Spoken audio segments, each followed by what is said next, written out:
Thank you very much. Thank you for returning for the second lecture. I've spent the day at the Fields Institute enjoying some very enriching and challenging mathematical presentations.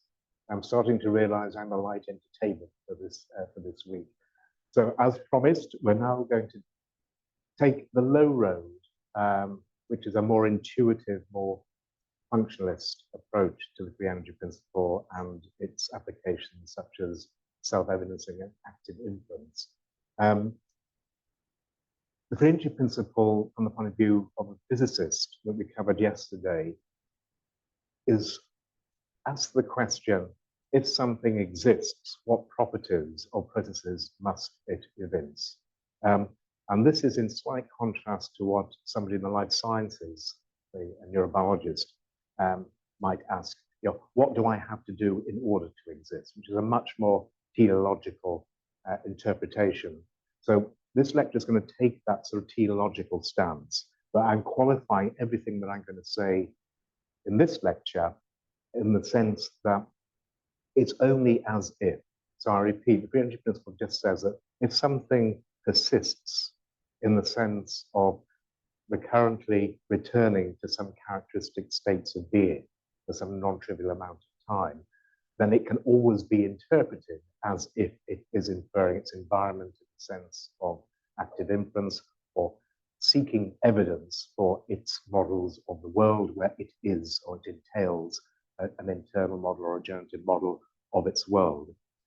But that licenses, if you like, a slightly more liberal interpretation that now we can say, well, can we look at the components of these free energy functionals as imperatives for existence and survival and navigating our lived world? So that's the tack that I'm going to pursue today. I'm going to do that just by briefly rehearsing the notion of self-evidencing from the perspective of normative models and artificial intelligence research, and just looking at the sort of the underlying imperatives or views of the imperatives, looking at self-organization through the lens of an optimization process where we're trying to optimize this ultimate objective function, which is a bound on the evidence for our models of the world. And then I'm going to turn to practical ways in which we can simulate, understand, formalize this kind of self-evidencing. We're going to make another move. Yesterday, we were taking the view of a physicist on systems that can be cast in terms of random dynamical systems, continuous state spaces. Today, we're going to take a slightly different kind of generative model that works in terms of discrete state spaces. And that moves us from formulations in terms of predictive coding to another kind of message passing known as belief propagation or variation message passing. And I'm going to try and explain why that is a useful calculus to try and understand message passing in the brain, function integration of specialized brain regions that have, as we will see, a deep or a hierarchical structure. So let's start with self-evidencing and just rehearse where we left off yesterday, casting perception and action as respectively optimizing some Bayesian beliefs encoded by our neuronal activity, our neuronal connection strengths, optimizing a variation free energy, which we can think of in terms of perception and sense making, and optimizing this expected free energy, the free energy that we'd expect if we pursued a particular course of action. And that entails having beliefs about action or control variables, which are denoted by U here. So notice a change of variables here. We're working in discrete state spaces. So S are the states of the world that are generating my observations O, and I am maximizing my beliefs about state of the world S by optimizing or changing my beliefs Q in order to maximize negative free energy, or as we mentioned yesterday, an evidence lower bound. So just rehearse briefly different interpretations of this. This log probability of the observations or the outcomes that would characterize me that have special or meaning for me or have value for me can be cast in terms of reinforcement learning. I repeat, if you're a control theorist, this would be optimal control theory, or an economist, expected utility theory.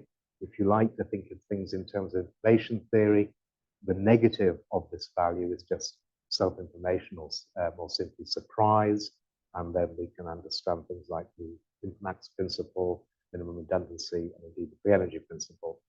If you're a physicist interested in self-organization, you can take the view of synergetics, slaving principles, or a physiologist, homeostasis. And then finally, the Bayesian perspective, namely the Bayesian brain, evidence accumulation, and predictive coding. But today, we're not going to do predictive coding. We're going to do belief propagation. But let's just look again. Let's just rehearse the nature of these underlying functionals, these objective functions that underwrite belief updating, namely the variation of free energy, and planning, inferring what I am most likely to do given the kind of thing I am, or more specifically, given my prior beliefs about the outcomes that I would experience if I act upon the world. And that is sometimes referred to as planning as inference, leading to active inference. So what is the variation of free energy? There are lots of ways of looking at this. I was talking earlier on with people who like sort of dual and conjugate aspects to various theories. The free energy principle is actually dual to James's maximum entropy principle, which is one of the cornerstones of metrological or measurement, a measurement approach to physics. So we can understand, or we can decompose the free energy in terms of a negative energy, where the energy is supplied by a generative model just being a probabilistic specification of the cause-effect structure of your lived world. The probability distribution, the joint distribution over states out there in the world causing observable outcomes that you can actually measure. And the negative log probability of that is a negative entropy, that's a negative energy. And then we equip this with an entropy term. And because we want to minimize the free energy, effectively we want to maximize the entropy. That may sound slightly counterintuitive, but it underwrites a kind of Occam's razor. It means that I want to find an accurate account of my world, but without committing to a very precise low entropy belief or explanation for that world. And we can read the explanation as the measurement, if you like, the measurement inferred based upon my observations or things that I can sample. The other way of construing or decomposing this variation free energy, which is going to be more familiar for people in machine learning, will be as a bound on the thing that I really want to optimize, namely the evidence, the marginal likelihood, the Bayesian model evidence for my model of the world. And that bound is supplied by the KL divergence, a relative entropy, that just scores the difference between my variational beliefs, the beliefs encoded by, for example, my neuronal activity and connections, relative to the true posterior belief, the probability of distribution over states of the world, given or after I've seen some observations. And that's denoted by the bound here, the divergence between the variational posterior Q and the true posterior P of S given the observation. And from the point of view of things like machine learning or artificial intelligence research, this is important. If you've got a generative model underneath the hood, unlike most of the AI that we currently use, say large language models, which is actually called generative AI, unlike generative AI, this kind of optimization actually has to have an explicit generative model. So it explains what is being predicted. It explains the content that is being generated in terms of the underlying causes, the latent or the hidden states that generate the actual observable outcomes. So for free, if you commit to this kind of sense-making, and active inference, then you have a kind of explainable AI. There is built into it, as we will see, a certain optimality, and we certainly set up this notion of information seeking that can be described in terms of the principles of optimal experimental design. And this leads to a certain, a generic efficiency at many, many levels. And clearly from the point of view of complying with the principles of optimal experimental design, you've got sample efficiency. That if you know the right kind of data to go and sample, then you can build precise and veridical beliefs about the causes that generated your content or your sensory data in a very efficient way, because you need much less data, in contrast to, say, to things like large language models that need all the data that has been generated. So this gives you, or leads to, a smart kind of data foraging and epistemics, and you could argue, and some people do, that this is the sort of move from AI to AGI, artificial general intelligence, that you have this sort of curiosity and this there's an intrinsic motivation that underwrites the way that you query the world.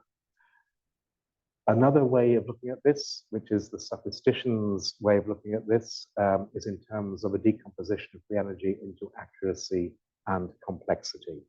So put simply, if you are minimizing your free energy or variational free energy, or maximizing your elbow, you're effectively trying to find a belief structure, a probabilistic explanation for your data that is as accurate as possible, but is minimally complex. And that complexity is quite crucial. It basically, it bakes in the kind of regularization that you would see in many engineering approaches that try to avoid overfitting the data. So the complexity is just the difference between the posterior, as encoded by Q, of states of the world generated by data, and my prior beliefs. My beliefs about states of the world before I see the data, relative, or the KL divergence, the complexity is the difference between my beliefs after seeing the data, posterior to seeing the data, relative to prior to seeing the data. So it just literally scores the degree to which I change my mind in the face of some new observations. And the idea is, if I want to do this efficiently, if I want to maximize the model evidence, then I am going to change my mind as little as possible. So I'm trying to explain the world in a way that is as close to my prior beliefs about the way the world works as possible, but still provide an accurate account of that world. Many people here will be familiar with that in terms of Occam's principle: keep things simple, as simple as possible, but no simpler. It also translates into something which is becoming increasingly important, certainly in machine learning, in baking in a complexity cost. You are also maximizing the thermodynamic efficiency alongside the information efficiency, in the sense that you can now look at optimizing this variational bound on the evidence field generated for internal models of the world in terms of bounded rationality, as your particular take on bounded rationality in economics. In statistics, this is known as approximate Bayesian inference, that rests upon a judicious use of priors or heuristics, that via a close link between the amount of energy required to change your beliefs or erase information, technically things like the Janinski equality or Landauer's principle, being efficient, minimizing the complexity of your models, of your world, also means that you will consume less energy. And this leads to means like, we can do, for using 20 watts with our brains, the power of a small lamp or a light bulb, what you would probably need a nuclear power station to use to run your current large language models. So in summary, what we have is a number of takes on the imperatives and the benefits of this sort of self-evidencing, namely minimizing the complexity cost to provide an accurate account of content of the world. And that translates in terms of self-evidencing in the future, having beliefs about the consequences of action in terms of optimal Bayesian design, where, if you remember, the expected information gain is the expected accuracy, and at the same time complying with optimal Bayesian decision theory in terms of making Bayes optimal decisions by minimizing expected complexity. And together, complying with these dual aspects of Bayesian optimality, you can be described as self-evidencing. So I'm now going to sort of change track and just take you through a more intuitive understanding of why this kind of optimality is a natural explanation for our decision making and our choices and our planning. So I'm going to ask you, imagine you're an owl and that you're hungry. So what are you going to do? Petra. The answer was fly around and look for a mouse.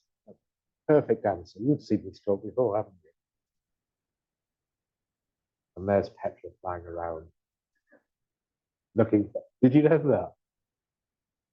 Very clever. So yeah, so the key point here is that you are searching for something, and that that notion of searching underwrites a bright line between current approaches to optimal behavior and that on offer under the free energy principle or active inference. And I'm going to try and take you through that just by separating, if you had to choose what kind of calculus or maths you would use to identify the best thing to do to optimize your choices or your behavior, I'm going to characterize that in terms of either using reinforcement learning like approaches that rest on the Bellman optimality versus this active inference approach where you are now updating your beliefs about the world and the consequences of your action. So what we'll see is that these lead to two different sorts of mechanics. Later on, we're going to repair this dialectic, but at the moment, I'm going to sort of try and distinguish between these two fundamentally different ways of thinking about optimal behavior.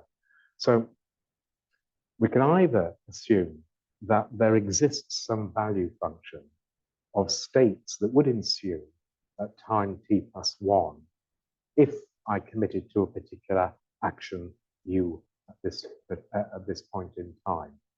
And if I can find the action that maximizes this value function of the subsequent states, then I will have found effectively a state action policy. I'll find the optimum policy for any given state of the world. Is that going to be sufficient to explain Petra searching for her mouse?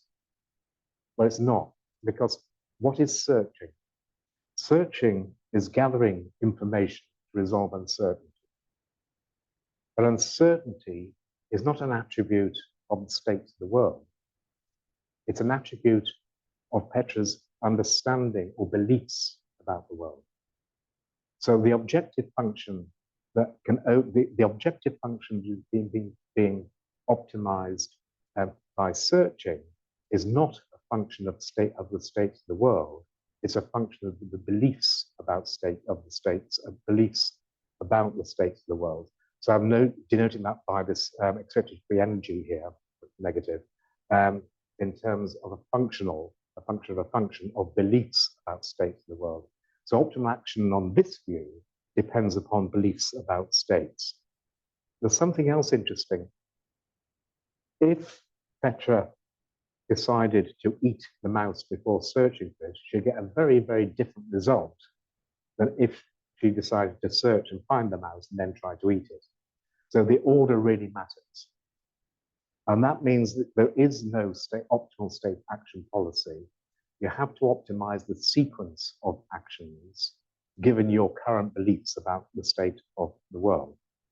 This is technically known as sequential policy optimization, which is very distinct from state action policy optimization. And the idea here is that we're going to define optimal policies as effectively a path integral of the expected free energy under a sequence of actions into the future.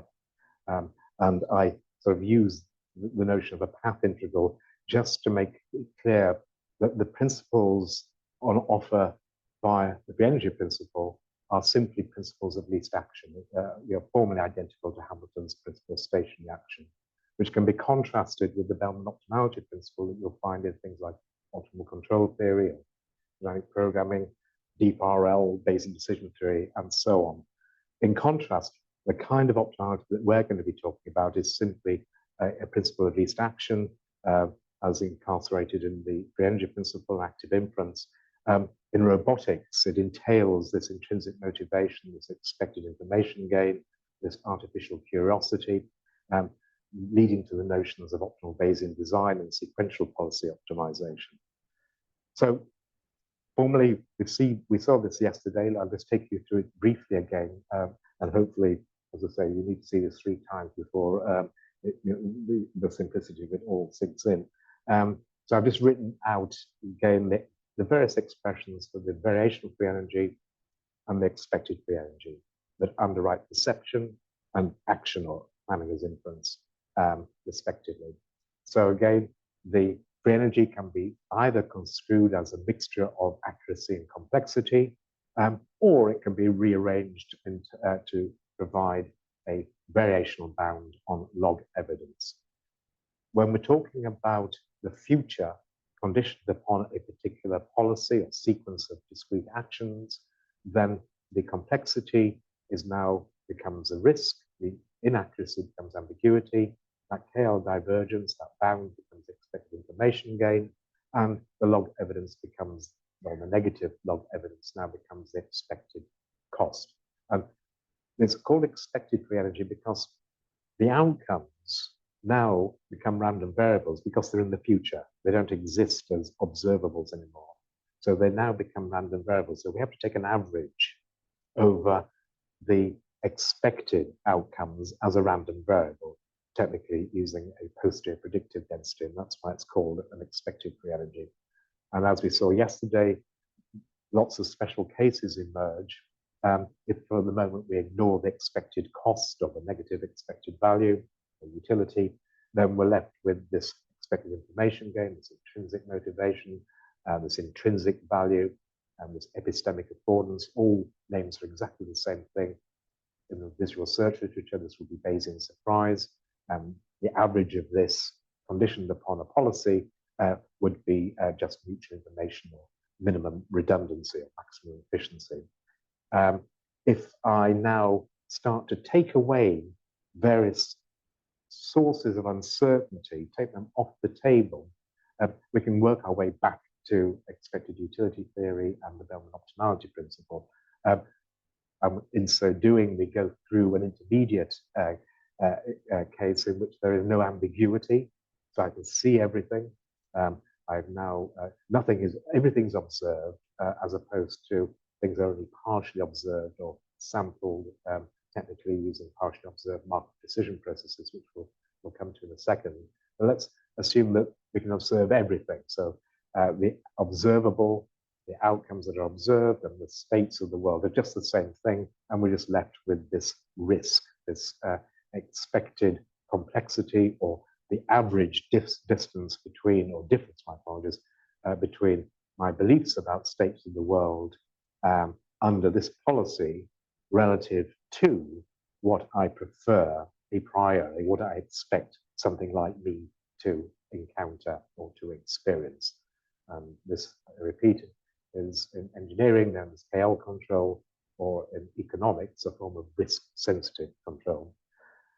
But let's now take all the uncertainty away. There's no more expected information gain. There's no, I can't resolve any more uncertainty. I've now explored my environment. All the uncertainty is now irreducible. So I'm just left with the expected cost. If I'm an economist, I can now deploy expected utility theory or indeed reinforcement learning and the Bellman optimality principle. So we've repaired that sort of distinction between the Bellman optimality principle and the principle of least action. But in so doing, we have had to commit to a world in which there is no uncertainty. So again, expected value plus expected information gain is the expected free energy. Bayes optimal decisions in the context of Bayes optimal design, soliciting the right kind of data to resolve your uncertainty, to disambiguate between your beliefs, your hypotheses about what's going on in the world, often summarized in terms of active inference. So how might you simulate that? And in so doing, try to understand how the brain might be implementing this form of inference, this kind of sentient behavior or active inference. So I'm now just going to take you through the calculus and the formalisms that we use to actually simulate artificial curiosity, this mixture, the right kind of mixture of exploration and exploitation. It all rests upon a generative model. This is absolutely crucial.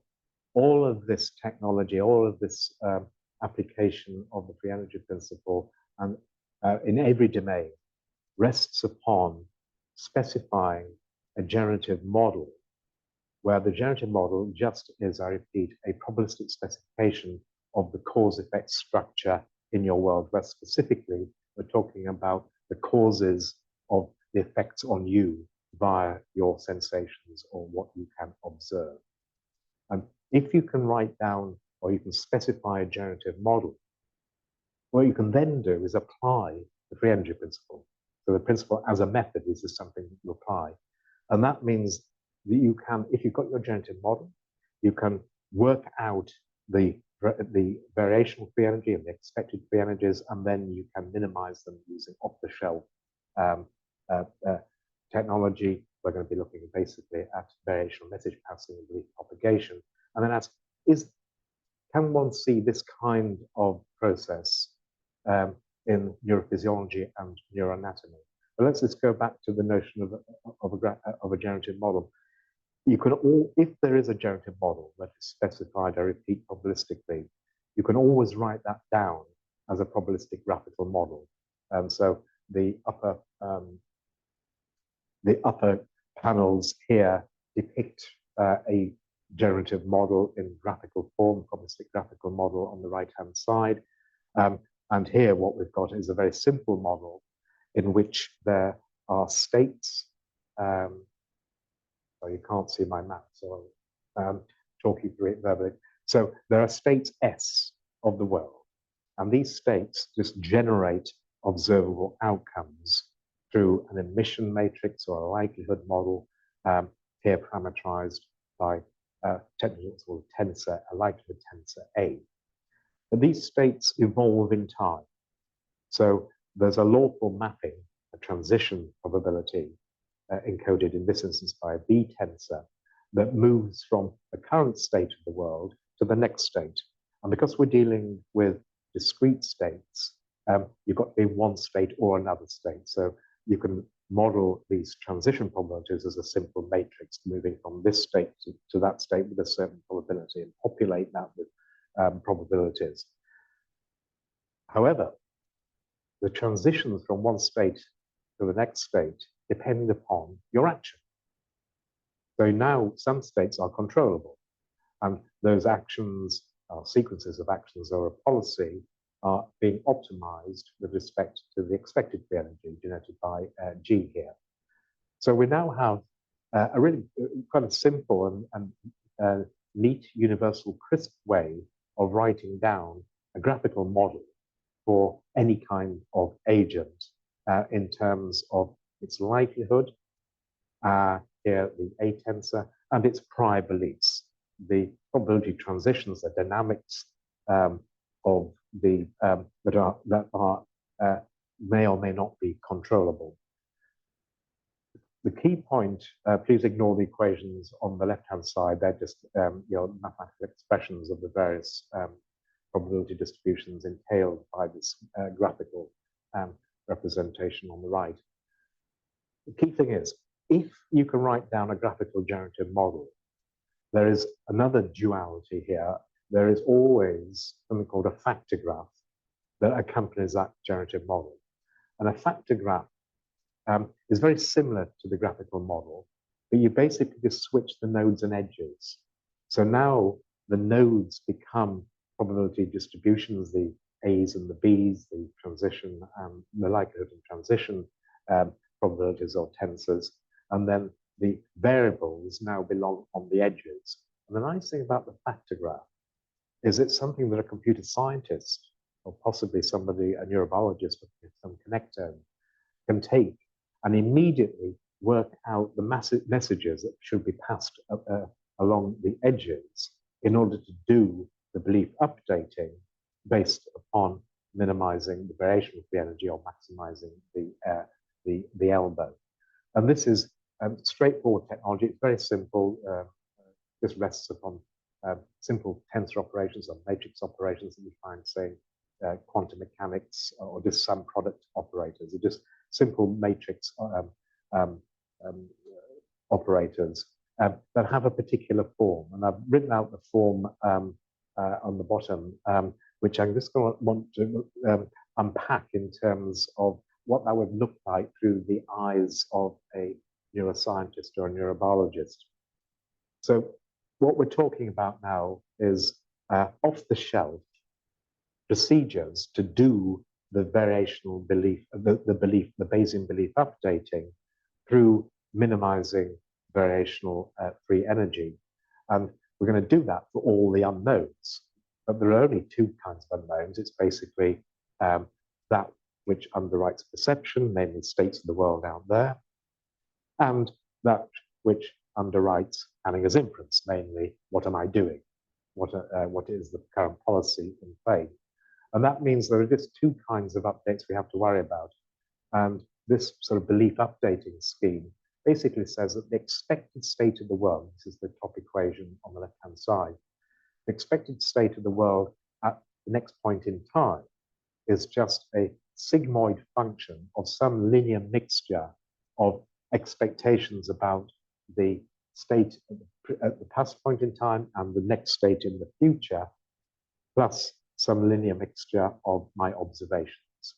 And this immediately looks like very simple equations that are used to simulate neuronal dynamics with, say, current voltage sigmoid activation functions, where the log of these tensors now become connection strengths, and the population activity or neural activity now can be associated either with sensory input, the observations, or with representations of various states of the world, denoted here by the capital S.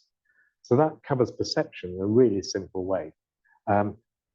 Policy selection, it's just a softmax function of a sigmoid function of the expected free energy.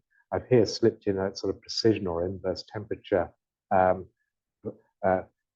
order to explain dopaminergic firing in terms of the precision of our beliefs. So this, in certain settings, introduces an important aspect of these belief structures, which is their confidence or the precision with which you hold these beliefs, and sometimes that has to be estimated. And a particularly interesting one is the precision of my beliefs about what I am doing. Namely, how confident am I in terms of what is going to happen next if I do this, as opposed to doing that. And I've denoted that here by a precision parameter beta, and it's inverse gamma. Something we didn't touch on yesterday, this free energy minimizing process applies to every unknown. And of course, the tensors, the connection strengths, if you like, from a neuronal perspective, are also unknown. The parameters of my generative model are unknown, and they can also be updated using exactly the same mathematics, but this is slightly simpler. And interestingly, it turns out that the updates to the parameters of my generative model, the likelihood mappings and these dynamics or transition tensors or connection strengths, the update rules look exactly like Hebbian or associative plasticity. So that's summarized here under learning for D. So the Ds here are just the initial states of the world that I have prior beliefs about. And you can update those on the basis of what you infer when you see or infer the initial states of the world. And they have some associative and decay terms, not shown here, but we will be using those later on. And then action selection is just sampling the most likely action given the most likely policy that I've inferred by optimizing my expected free energy. So what would this look like in practice? So I'm going to take you through a it's now a very old example. It's a canonical example that is as simple as possible just to illustrate how active inference works and how you can dissolve the exploration-exploitation dilemma by jointly conforming to these dual principles of optimum Bayesian design and decision theory simply by choosing those plans that or policies that optimize your expected free energy. So this is a relatively, say, as simple as it can be, but not too simple in the sense that it's not easy to solve using, say, reinforcement learning. So the paradigm involves a little mouse in a tea maze, and the mouse can just make two moves and wants to find some reward that can either be on the left or the right-hand side. Once it's gone to either the right or the left, it has to stay there. So these are absorbing states. The twist here is that this is a two-step kind of task in the sense that there's an opportunity to go to the lower arm where the color of the cue in the lower arm tells the mouse whether the reward is on the right or the left. So the mouse now can either go directly to the right or the left upper arms, and it may 50-50 find the reward, but it has to stay there. And if the reward is there, it can enjoy it twice. But if the reward is not there, it misses out completely. So on average, it spends 50% of its time with the reward. Or it can use its first move to go and get the information afforded by the instructional cue to resolve its uncertainty about where the reward is, the state of the world in the context of the reward on the right or the left, and then go to secure its reward, confident in the knowledge that it will find it when it gets there, but still, on average, it will still spend half of its time with the reward. So from the point of view of expected utility or reinforcement learning, both of these have exactly the same expected value or negative expected cost. But from the point of view of active inference, clearly resolving uncertainty and maintaining a 50% success rate is going to be the optimal way to proceed. So this little paradigm was designed in order to demonstrate how you can moderate the information gain imperatives and the expected cost imperatives as a function of sampling the world and exploring as opposed to exploiting. The maths that you need is really trivial to sort of simulate this kind of thing. This is the specification of the generative model. It's just basically A, B, C. The A, the likelihood, the B, the transitions, the C, the cost functions or your preferences, your prior beliefs about what you like and don't like. And this mouse likes to be seeing its reward and has a mild aversion to not seeing its reward. In fact, no, it doesn't. It dislikes to see the reward. And I repeat, the D is just the initial conditions. So this is just a specification of the generative model in terms of the A, B, and C's. And then you can just apply those neurobiologically plausible update rules to do the perception and the learning and the action selection. And this is the kind of behavior that you get. So on the top row, what we have here is just a specification of whether the reward was on the right or the left, and that is denoted by the color of the blue and the red circles.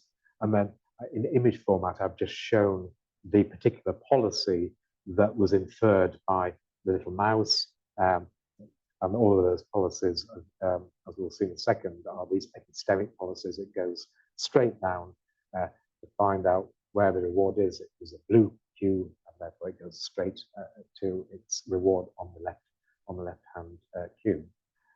We repeated this trial 32 times, but played a trick on the mouse. So after the first few trials, the reward was always placed on the left-hand side.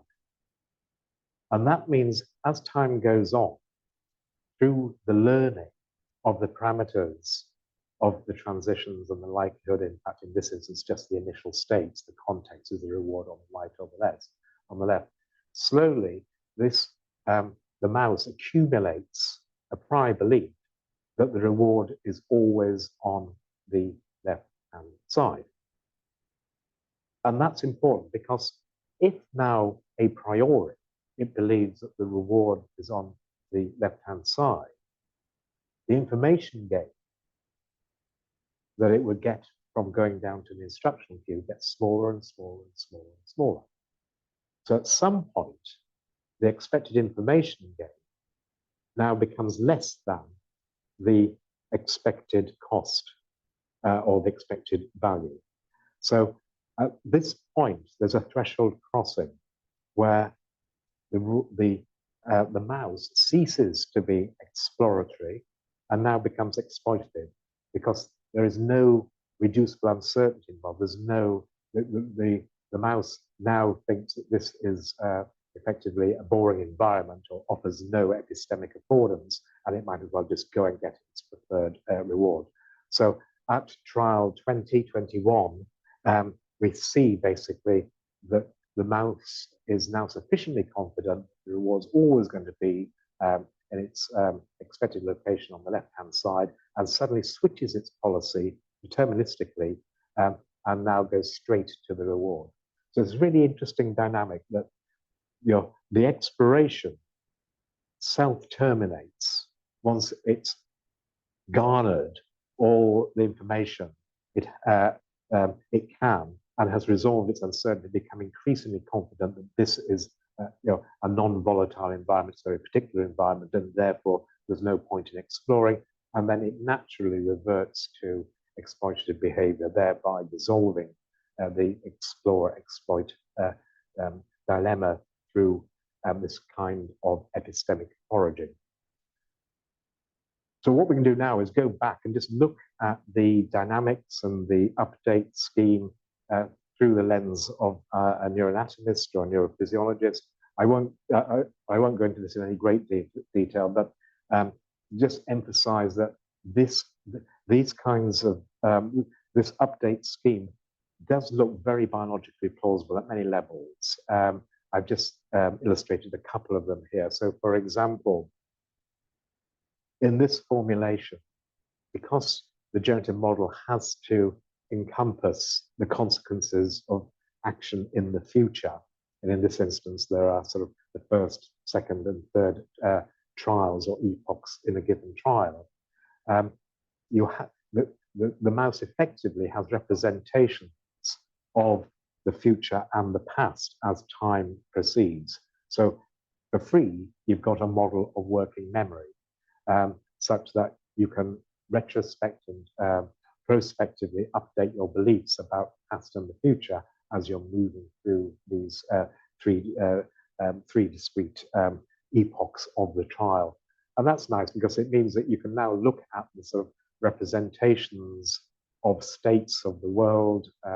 For example, the context, where is the reward, where am I, as the in terms of how these representations evolve, conditioned upon whether it's the options I chose versus the ones that I rejected. And this is the kind of characterization that people in electrophysiology often used to try and look at the emergence of decision-making and evidence accumulation that determines one's behavior. Another way of looking at these data is that we can now plot the activities of these expectations about latent states of the world as a function of where the mouse is. For free, you get things like, not grid cells in this instance, but sort of place cell activity, simply because there is a generative model entails a representation of moving around in space that has consequences, and that manifests in terms of this sort of metric aspect of the generative model being installed in the belief updating. So what we're going to do now is move on to a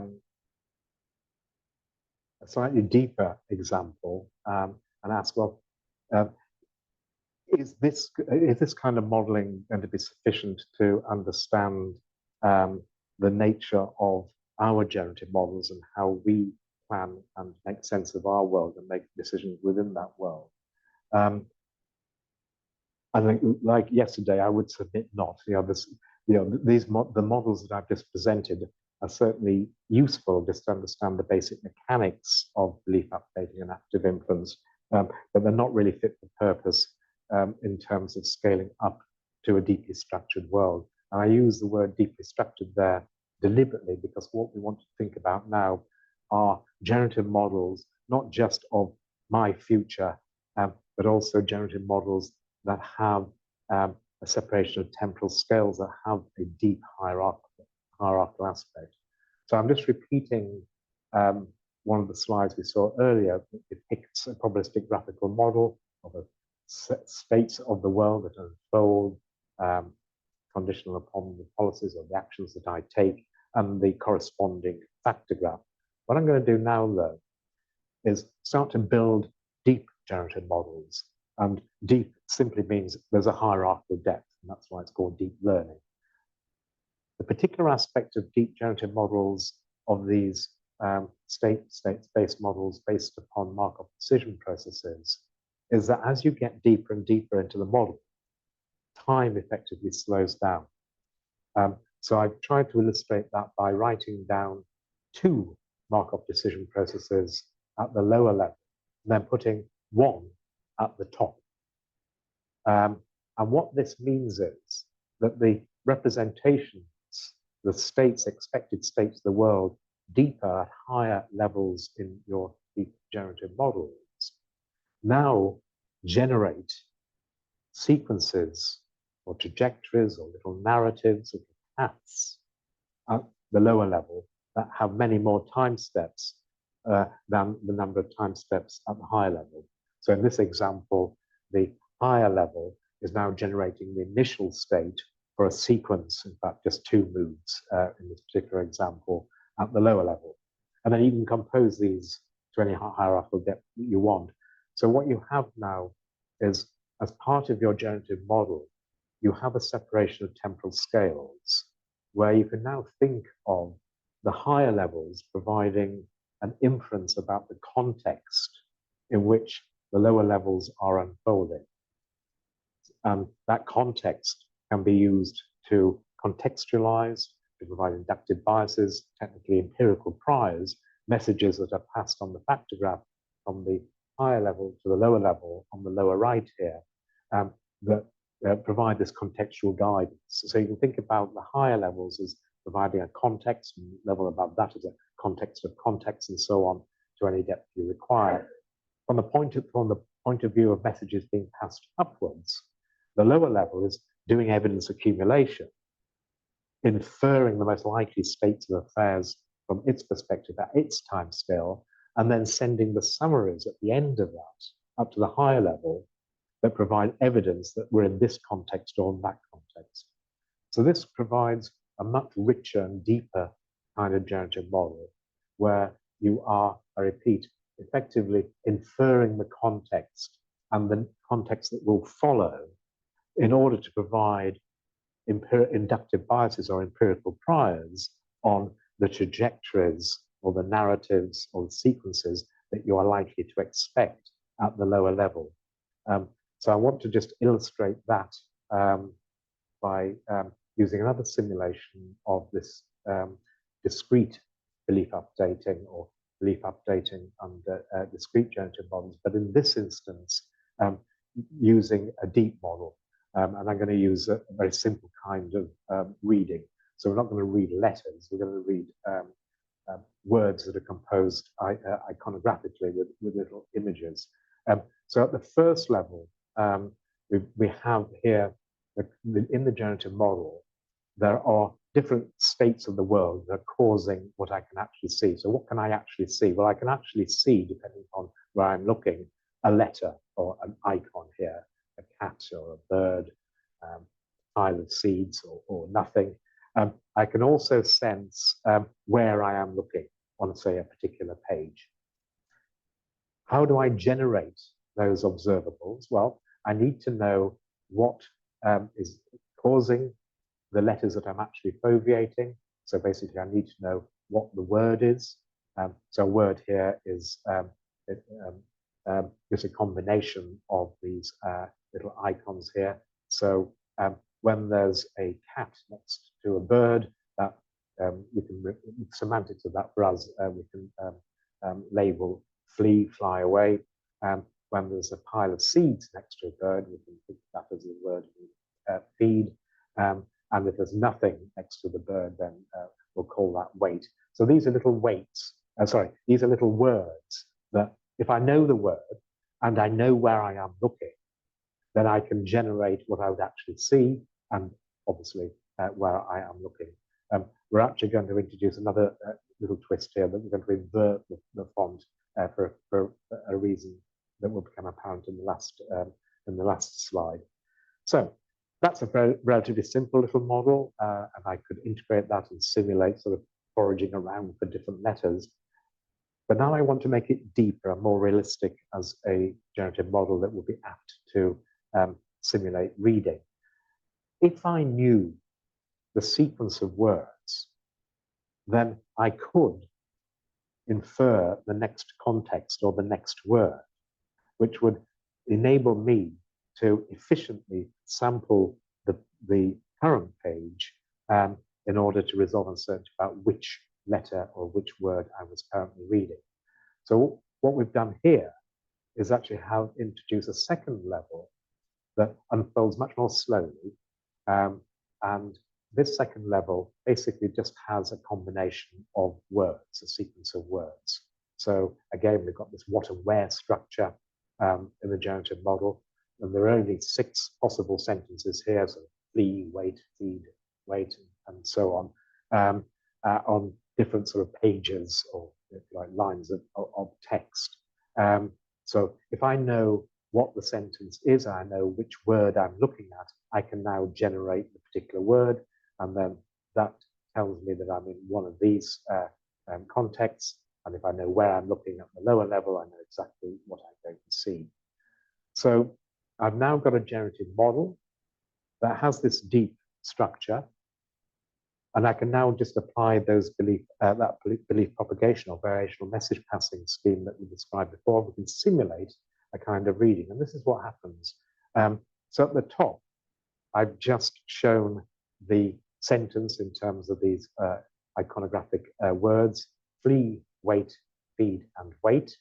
And this is where the agent fixated, first of all, looking at foveating the cat and making an inference that this was indeed a flee word, and then jumping to this quadrant of the next page, and seeing nothing and having to saccade around to resolve uncertainty about what word was being read until being sufficiently confident that then we can now look at the next word, sees a bird and seeds there, and there's immediately that's feed, and then jumps to the final word.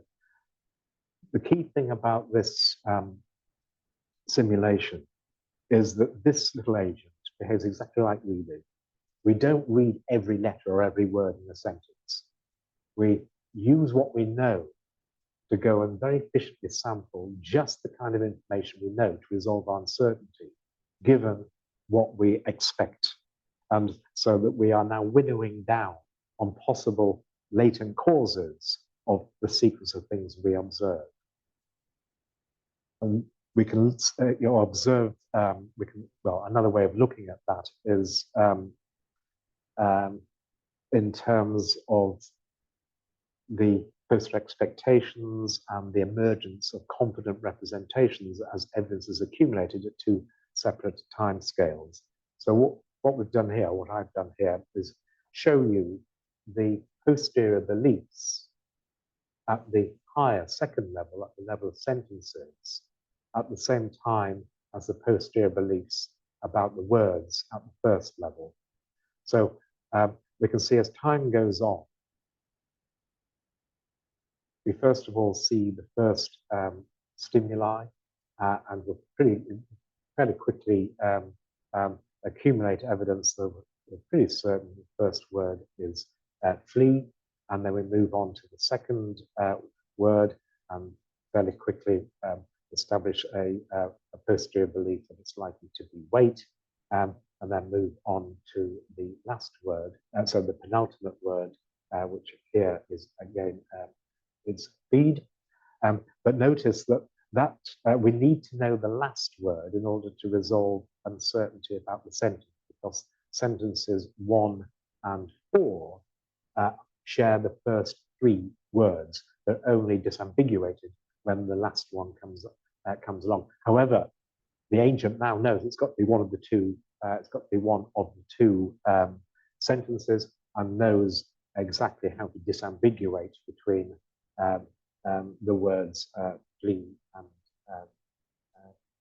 and wait here. So at the end, very, very efficiently being able to infer, well, this is the sentence that I have been reading.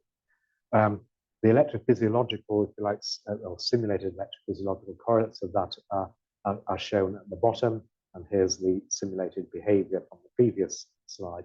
I'm showing these because they show some very interesting characteristics. In particular, they show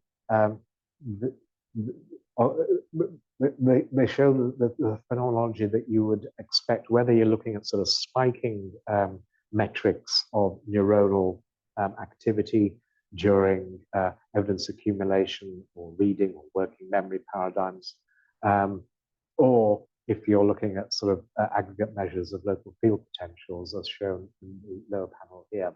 So what I'm showing on the right-hand side are actually empirical results that at least formally look very similar to the kind to the simulated belief updatings in terms of, say, spiking activity or average population activity, representing here a particular sequence of words, beliefs. And here, the differences between the electrophysiological correlates of this belief updating, which show, again, that the same kind of separation temporal scales implicit in the belief updating. So at the lower level, we have quite fast dynamics. At the higher level, slightly slower dynamics, as you see empirically. So, for example, here, these are perisaccadic field potentials taken from the monkey experiment from a higher level and a lower level, that look remarkably similar to the simulated local field potentials based upon those neuronal belief updating equations that we saw below. So that's it. We'll close again with the same quote that we closed with yesterday, one of those lovely summaries by Helmholtz. Each movement we make by which we alter the appearance of objects should be thought of as an experiment designed to test whether we've understood correctly the invariant relations of the phenomena before us, that is their existence in definite spatial relations. So again, let me thank all my colleagues, and of course, thank you again for attending to lecture number 2.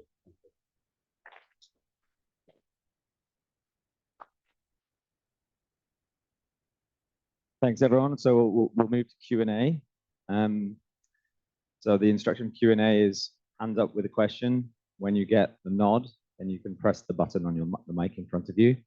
And I'm going to claim the first one, sort of a technical clarification, really, Karl, but maybe you can elaborate on it if you find it interesting. So the path integral analogy and the message passing. What is a path integral like? One sweep through the message pass, one message pass sweep in one direction. What's the relationship between those two related concepts? Right. So the path integral formulation is used to refer to the way that we evaluate the goodness of our potential future. So as we feel our way into the future under a number of different policies, we now will evaluate the likelihood of pursuing this particular policy by taking a path integral of the expected free energy. So that's an action. You know, it's sometimes called a sort of free action. And then because we're going to choose the policy whose path integral has the minimum expected free energy, or the most likely from my point of view, I'm effectively complying with a principle of least action. It's a great question because, of course, I'm telling that story as if I am choosing the policies that minimize expected free energy, or the path integral of the expected free energy. In reality, the physics lecture 1 just said that things that exist and have representations of their own action always pursue these paths of least action. So what I'm doing is I'm now sort of interpreting the underlying physics from a path integral formulation of the energy principle teleologically in terms of sequential policy optimization, where the sequence of policies determines the path into the future.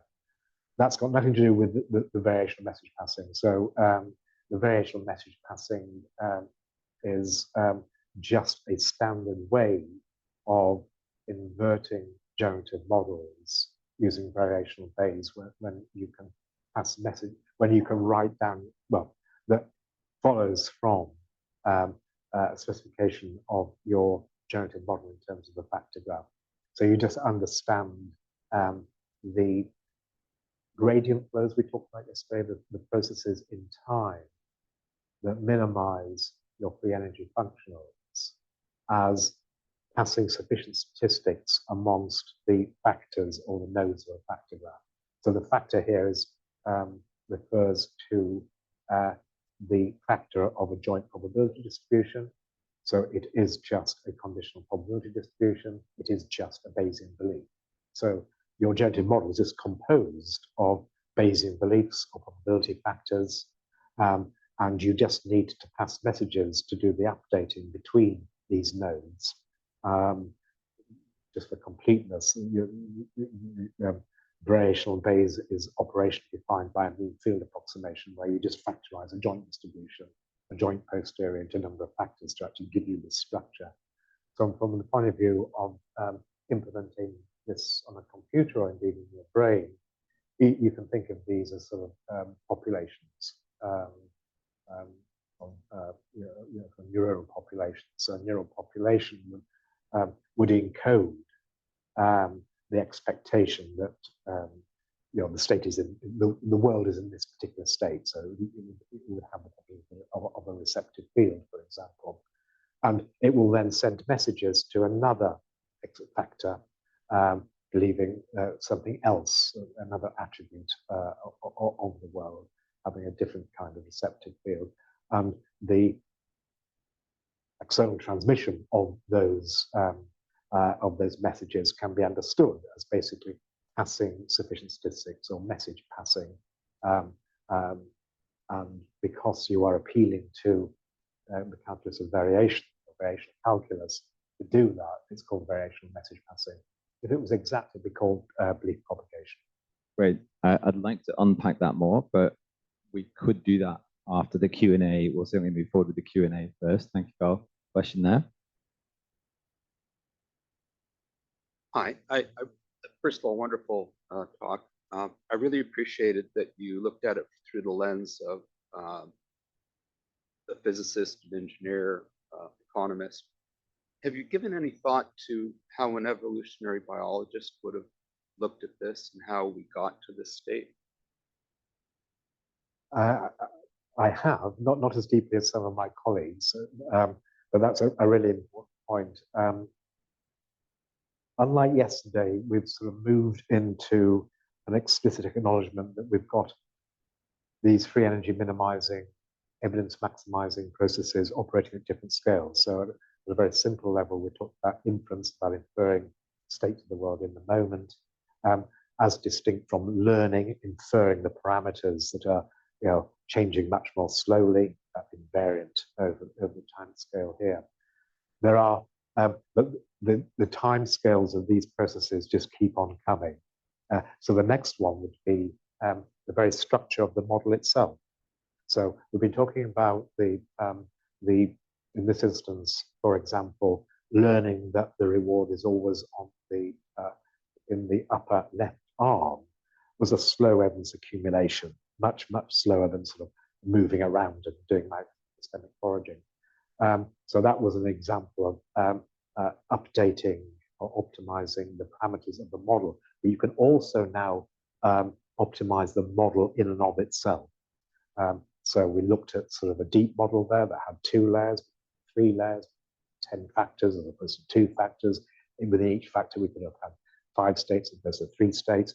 So these are all structural aspects of the graphical model, of the generative model, that also have to be optimized over time. So how would you do that? Well, if you're a statistician, you do something called Bayesian model selection. So you just integrate your particular model, gather the data, evaluate the model evidence afforded by those data, and then try and explain those data with another model, and then choose the model with the minimum free energy or the maximum marginal likelihood of model evidence. Notice that you have to do that for quite a long time. Of course, now what you can do is you can say, well, hang on, isn't that just natural selection? So can I now read natural selection as Bayesian model selection, where evolution is now just testing out different hypotheses or models of the kind of phenotype that would be likely found, having the highest evidence or marginal likelihood in this environment. So you can now construe, from the point of view of theoretical biology or evolutionary thinking, evolution as the next contextualizing slow free energy minimizing process, so that we now have this this ability, we now have an understanding of natural selection in terms of selecting those phenotypes on the basis of their marginal likelihood of existing in this environment, as just another free energy minimizing process that is contextualizing the developmental learning, the neurodevelopmental learning, that is itself contextualizing the sort of the day-to-day learning, that is itself contextualizing the inference, and so on, all the way down, but also all the way up. So again, you've got this sort of circular causality or sort of reciprocal dependence. I can't do good inference unless I've learned the right parameters, and I can't learn the right parameters unless I've made the right inferences. But crucially, I can't learn the right parameters until I've got the right model. But to get the right model, I have to accumulate evidence from inference and learning. So there's lovely circular causality across the separation of temporal scales. What happens then is you start to ask, well, okay, I can, technically that sounds nice, just talking about natural selection as Bayesian model selection. What gets really interesting though is,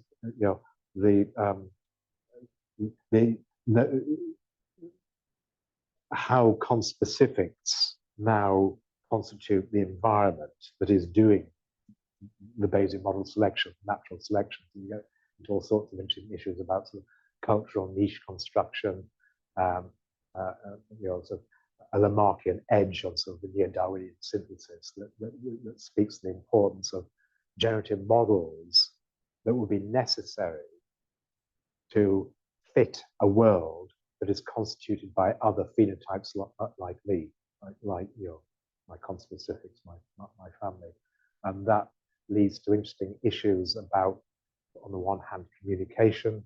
On the other hand, if I have to represent you, if we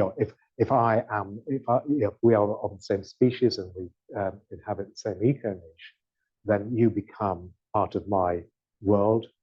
You become a latent cause of my sensations, probably a very important one. You're my parent or my teacher.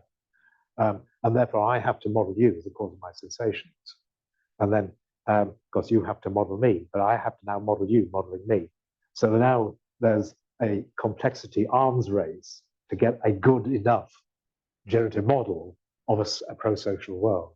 And that may entail things like the emergence of language and all sorts of things to try and may explain why we are so complicated. I mean, I've been trying to impress on some of my students, in a sense, during this lecture, the importance of minimizing complexity, getting the simplest explanation for the world. But that doesn't really explain why you and I are so complicated. It may be just because we exist together. Ravi, next question. Thank you for the great lecture. So my question is regarding preferences. You had defined this vector for the mouse, and that consisted of values. And to me, it seems static. But is there some way we can maybe base it off observation space and make it dynamic? Yes, absolutely. So in fact, interestingly, that on a simple view, the prior preferences come from evolution. So evolution just gives you those sometimes called innate priors that would ensure that I can, I have a homeostasis, for example. But there are other outcomes, other preferences of outcome space, which are much less precisely specified because they're not essential to my survival. But you have the opportunity to specify, in the sense of a multiple constraint satisfaction problem, what it is to be a newborn child of a particular species by specifying the prior preferences epigenetically. However, that just pertains to preferences specified over observations.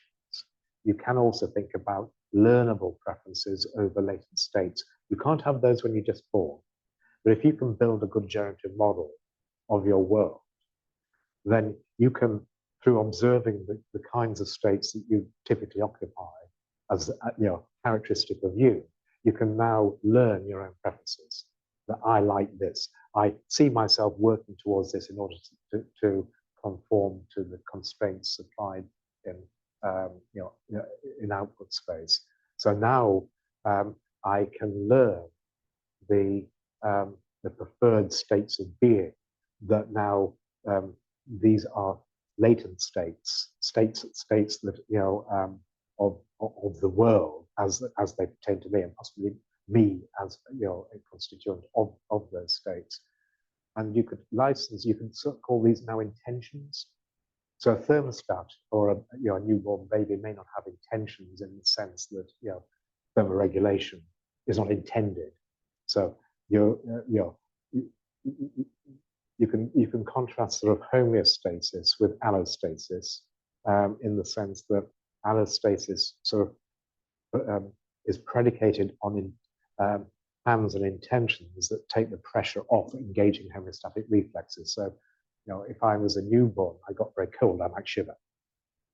But as I now learn preferences in terms of not being cold, by being nice and warm, as I get older, I might now not shiver, but might go indoors, turn on a radiator or put some clothes on. So I don't need to engage those homeostatic.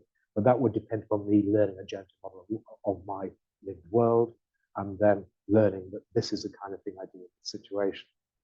So we're moving from a sort of homeostasis to an allostasis. So you can certainly do that. It has interesting implications in terms of, what it would you, if you wanted to define agency, this is quite a key issue in terms of artificial general intelligence research. Are large language models, are they agents? Now, some people say that they are because they do stuff, they do predictions. But if you limit agency to those things that have intention, that work towards intended states of being, then you're necessarily talking about artifacts that have generative models of the future with prior preferences that are written over belief states about the future states that are consequent on their own actions, that is private to them. So to my mind, that's a more authentic kind of agency. Okay, quite a few in the middle. I just have a follow-up regarding the question on path integrals. Based on your explanation, it sounds like the path integral formulation is path dependent rather than path independent. Is that a fair assessment? And what would you say that reveals about the nature of the vector field over which we choose our subsequent actions? I didn't catch the path. Was it path dependent, path independent? Yes. Yeah. Right. So I'm going to have to revert now to the sort of the physics formulation. So that in fact, I'm going to give you a heuristic answer, which is very similar to what I was talking about yesterday about the paths of least action being only realized for sufficiently large systems. So the idea here is that you have random fluctuations on paths, and that the energy principle is an almost trivial statement that the most likely path is a path of least action, and the Lagrangian would just be the log probabilities that we talked about yesterday that now are replaced by the free energy bounds of the variational approximations to those Lagrangians.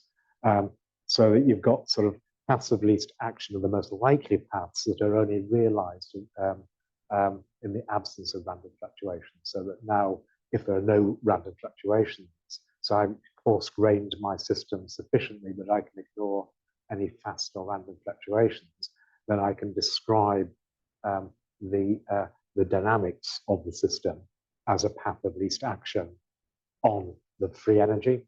And when I now generalize that to paths into the future that cover my active states, basically the policies we're talking about today, I now have path of least action on the expected free energy.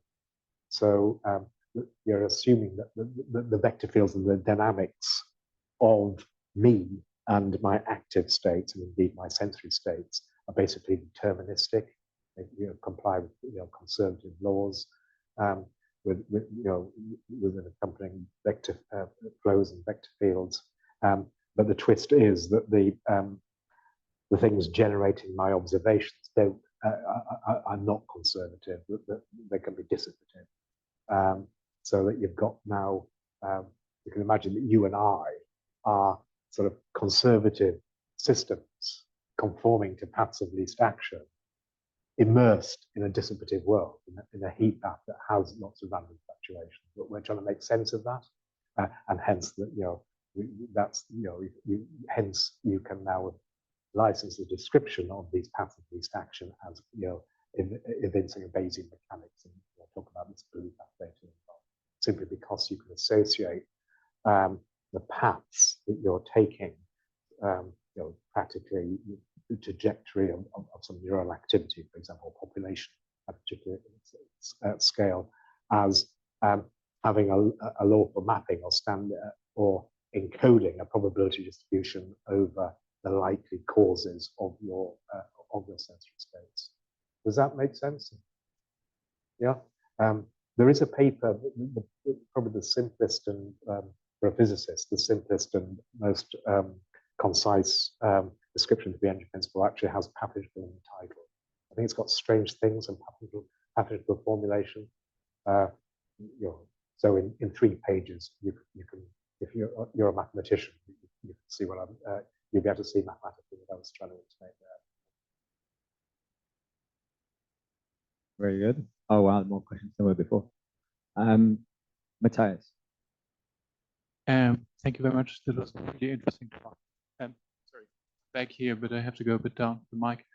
I find it fascinating, the ideas where the generative models come from, because I mean they are already constraining a lot. In particular, if we say they are causal generative models. So if we assume that's an evolutionary mechanism, wouldn't that mean that kind of the causes which we assume exist are already predetermined by birth? So we can't really have new causes in terms of like the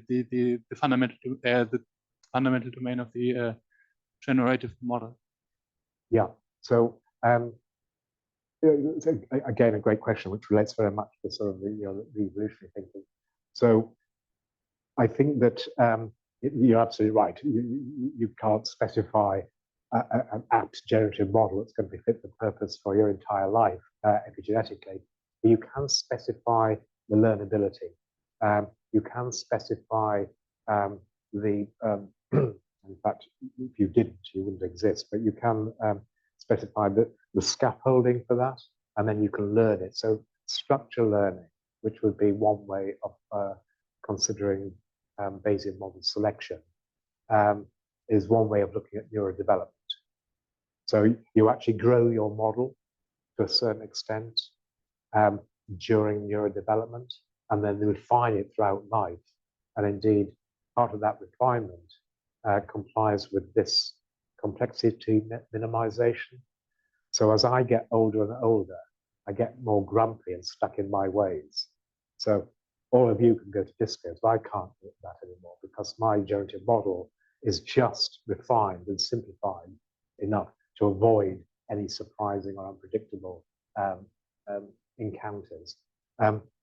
One little twist here, though, is I talked about growing generative models, and it's certainly possible that we do grow and accumulate new connections in the brain, not necessarily through neurogenesis, but by establishing new dendritic or synaptic connections. And we grow those during the day, and then we may sort of prune those by a process called Bayesian model reduction during the nighttime to minimize the complexity. So it's a really interesting aspect of this free energy decomposition to accuracy and complexity. In the absence of any data, there is no accuracy, but I can still minimize my free energy by minimizing my complexity. So the idea is that part of this growing and shrinking as during our neurodevelopment and subsequent life can be seen as during the daytime, growing connections, adding parameters to my model, expanding my generative model, and then during the nighttime, minimizing the complexity by removing redundant parameters. So Juliet and Annie would refer to something like this as a sort of synaptic homeostasis. Effectively doing some housekeeping of a statistical sort so that you can generalize your model that's fit for purpose for tomorrow's experiences, that those are conserved from day to day. So you've got this image of sort of diurnal fluctuations in the size of your model, the structure of your model. One final thing is that it's much easier to shrink an overly expressive model just by removing redundant parameters using this process of Bayesian model selection, but now it will be a neuronal selection, much in the spirit of Jerry Adelman, but sort of quantified in terms of the actually the expected free energy, in terms of the free energy functionals you would get if you removed this redundant parameter. If that's the case, then it suggests that we should be born with overly expressive models, and that most of neurodevelopment is really about pruning and getting rid of redundant connections. And so you see that in adolescence in terms of the loss of white matter from the radiations and the pruning that we see in adolescence. And it's always interested me that babies' brains are almost the same size as my brain. And I know that because of spatial normalization techniques in neuroimaging. It's remarkable how big a baby's brain is relative to its body. And it may well be that this genetically, it's much easier to specify an overly expressive generative model that can be refined through parameter learning and experience-dependent learning, and shrink it down to just what is necessary to cope with this world and this lifetime, than it is to write in some sort of Bayesian model expansion, algorithm that sort of grows the brain. So that's a really, it's a really interesting issue, and very, it's not an issue that's been solved in machine learning yet. People know how to shrink models. No one knows how to grow them properly. The only thing that I've come across that knows how to grow models properly is evolution. Thank you. Good. I have to just remark on how that was nice, how you threaded together Bayesian model selection, synaptic homeostasis, and neural Darwinism in a neat little thread. That was nice. Okay, we had a question up in the back corner. Hello, hi, thank you for the lecture. I was just wondering, the minimization of complexity and the increase of accuracy, does that relate to the extension, so our tendency to extend cognition, as explained by Andy Clark in 98? And also my next question is, if higher level predictions are always trying to resolve lower level prediction errors, why, if we are in a very predictable environment, why do we still see or observe input? Thank you. Right. Well, let me take the second one first. I have to think about the extended environment, extended cognition question. But I'm reading your second question as something which is very often asked, which is a sort of the dark room paradox. Why, if I am in the game of minimizing my surprise or my self-information, why don't I just go into a dark room and stay there? And I'm never going to be surprised. I'm well happy, and I'll exist in a state of minimum free energy for as long as I exist in that dark room. There are lots of answers to that. Andy's favorite answer is that I'm not going to last very long in this dark room. I'm going to get hungry, very lonely, and certainly very thirsty, and I'm not going to exist very long. I think that's a nice answer. I will be surprised to find myself locked into a dark room. So for me, given the kind of thing I am, it would be very surprising not to be surprised. So I prefer that. We will be surprised not to be surprised. And that speaks to that sort of epistemic aspect of self-evidencing. It's not just about fulfilling our prior preferences about the kind of thing that we think we are, subpersonally or personally. It's much more about being curious creatures. So for me, it's curiosity with constraints that defines our behavior.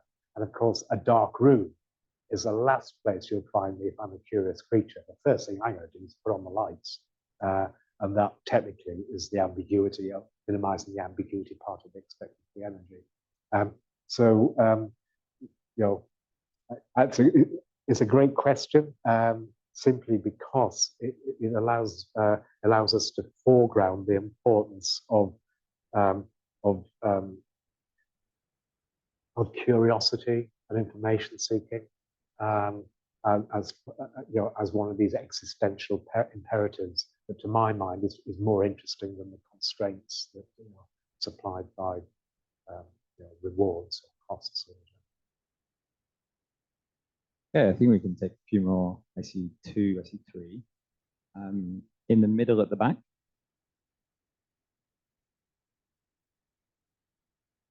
Hi, thank you for the nice talk. I'm not sure if this question makes sense, but I'm interested to know from like a metaphysics perspective, do you also think of this process of minimizing free energy to apply to the existence of the universe and the whole cosmic unfolding from, like a small single point of energy to the Big Bang, to the assembly of complex life and everything?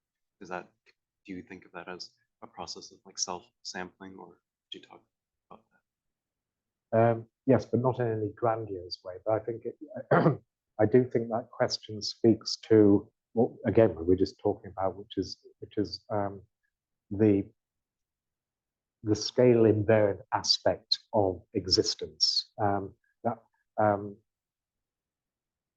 technically, this would be an example of the renormalization group, where you've got these free energy minimizing processes at increasingly coarse-grained scales of space and time, which basically means that, in order for me to exist, I have to be part of a system that exists in terms of having Markov blankets at a much greater scale, such as the biosphere, for example. And that also applies to, it applies in principle all the way up, right to a cosmic scale, and of course all the way down, right down to a quantum scale. But there is a certain twist here, and now we're going back to the physics, and I find this really interesting. If you remember the fundamental equation, which was the Helmholtz decomposition of the solution to the Fokker-Planck equation, or the density dynamics more generically. There are two bits to it. There was the solenoidal part, and there was the gradient flow, the dissipative part, that was a function of the amplitude of random fluctuations. Which means that as you get bigger and bigger and bigger, as you move from very, very small, say, quantum scale, say, at the Planck scale, through to things, say, of our size, then the amplitude of the random fluctuations gets smaller and smaller and smaller and smaller, because the random fluctuations average away as you coarse grain, as you move to slower, bigger things. So what's the limit of that? Well, if I keep on going until that gamma, the amplitude is zero, and there are no dissipative dynamics whatsoever, all I'm left with is the solenoidal part. So what is a solenoidal part? It's just classical mechanics. It's Newtonian mechanics. It just describes the solenoidal or circular motion of heavenly bodies, large, massive bodies. So the free energy principle, as applied to things like you and me, certainly can be trivially applied to the moon, and it can be trivially applied to at the quantum level, but it only really has any explanatory power or interest in this Goldilocks regime, where we're large enough to be conservative, but living in a dissipative world, but small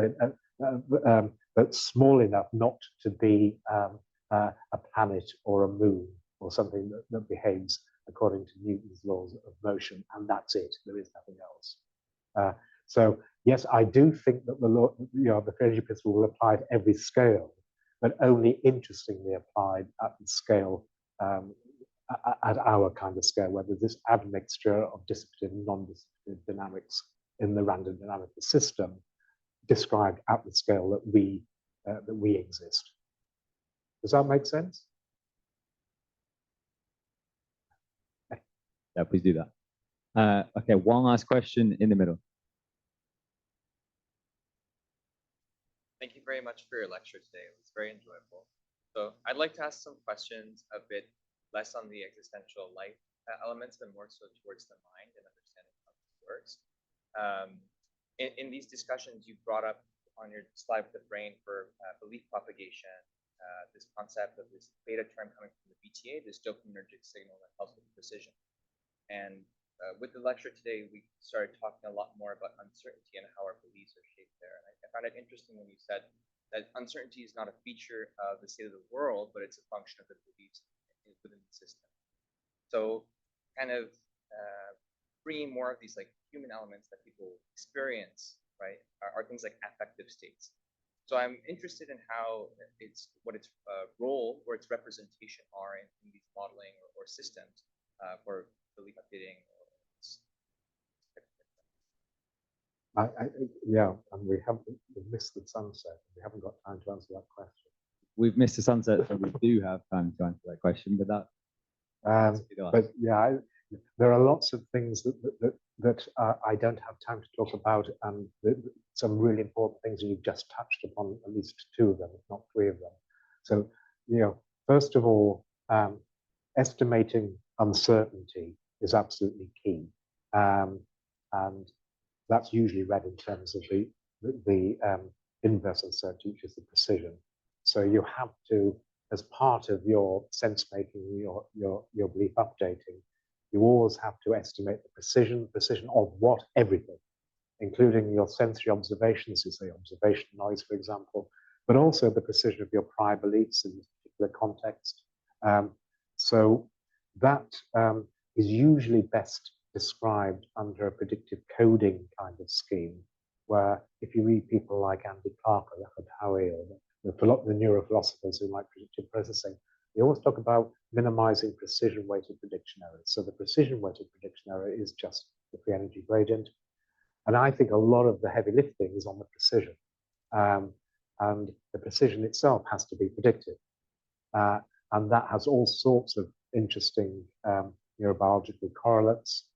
Going back to Petra, very often you find that the most sensitive control parameters in simulating neuronal dynamics are things like excitation, inhibition, balance, for example, or cortical gain control, depending on whether you're millennial or not, or postsynaptic sensitivity or neuromodulation.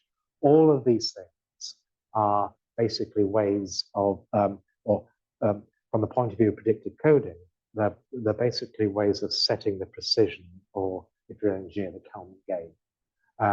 And that means that to contextualize evidence accumulation or self-evidencing or predictive coding in the right way requires you to get the precisions right.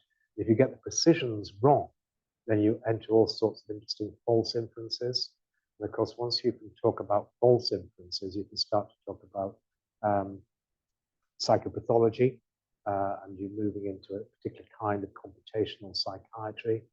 So by false inference, I just mean the kind of false inferences you've done in statistics, type 1 errors, inferring something is there when it's not, hallucinations and illusions, or type 2 errors, inferring something is not there when it is, such as neglect syndromes or dissociation syndromes.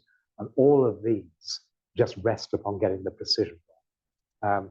So if you just think about being a statistician, you just want to do a t-test on some data. First of all, you take the differences in the group means. That's easy. Then the difficult bit to actually form the t-statistic is to work out the precision of the standard error, 1 over the standard error. And that means you have to sort of estimate the sum of squared residual and get a good estimate of the precision. If you get that wrong, then you're going to open yourself up to all sorts of false inference. And that story, the poster child of that story is autism.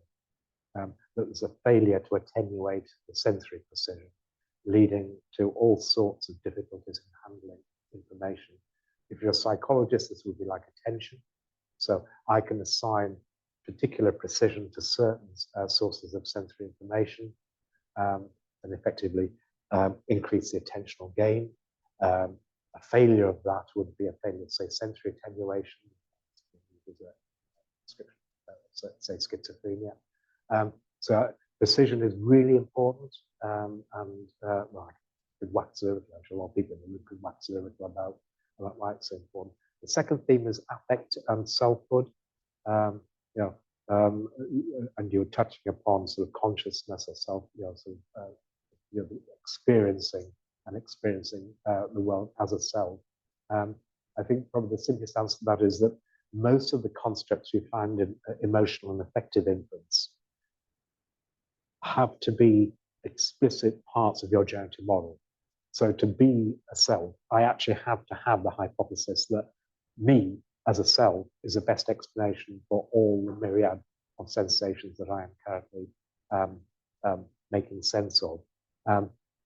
And more importantly, it's not just me, it's this kind of me and that kind of me. I need to contextualize me.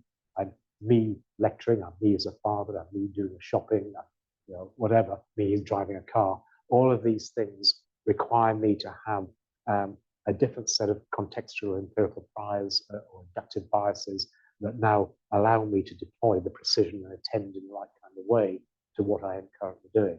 So I could be me that's depressed, I could be me that's embarrassed, and I have to infer all of these things. And in so doing, I may well experience myself of having these affective like aspects.